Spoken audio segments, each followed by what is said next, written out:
Nous nous sommes déjà familiarisés avec l'exemple tunisien de politique publique inclusive à l'occasion des élections d'octobre 2011. Suivons dans notre examen la même démarche que dans les deux exemples précédents, à savoir décryptage de la démarche, examen des objectifs et des réalisations, et puis examen des facteurs de succès et des limites.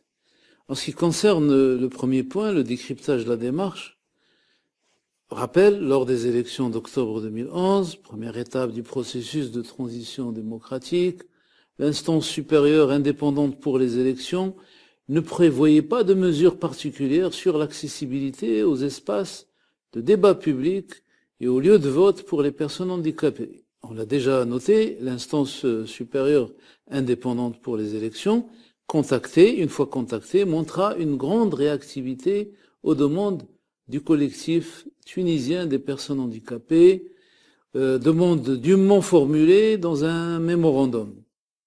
Au bout d'un processus de concertation, elle avait fini par produire un décret permettant aux personnes handicapées de voter, énonçant, entre autres, le recours obligatoire à un interprète en langue des signes pour les émissions télévisées de la campagne électorale. Je n'en dirai pas plus sur le contenu de l'expérience, mais ce qui m'intéresse à cette étape, c'est le deuxième point, à savoir les objectifs et les réalisations telles que définies par les partenaires. Ceci se déclinait comme suit. Inclure des groupes et associations dans la décision politique à un moment aussi important que l'était celui des élections, après une révolution. Deuxièmement, favoriser la participation des personnes handicapées. Troisièmement, mener un dialogue constructif concerté avec l'instance supérieure indépendante pour les élections, les partis politiques, les décideurs, les différents décideurs. Et quatrièmement, faire de la question de l'accessibilité politique une question importante de l'agenda politique à ce moment symbolique, particulièrement symbolique de la vie politique que constituent des élections. Troisième niveau d'analyse, l'examen des facteurs de succès et des limites. L'évaluation fait prévaloir des aspects positifs de l'expérience. Parmi les facteurs favorables, on peut citer l'importance du travail de l'Organisation tunisienne des droits des personnes handicapées sur la base du droit et des engagements internationaux.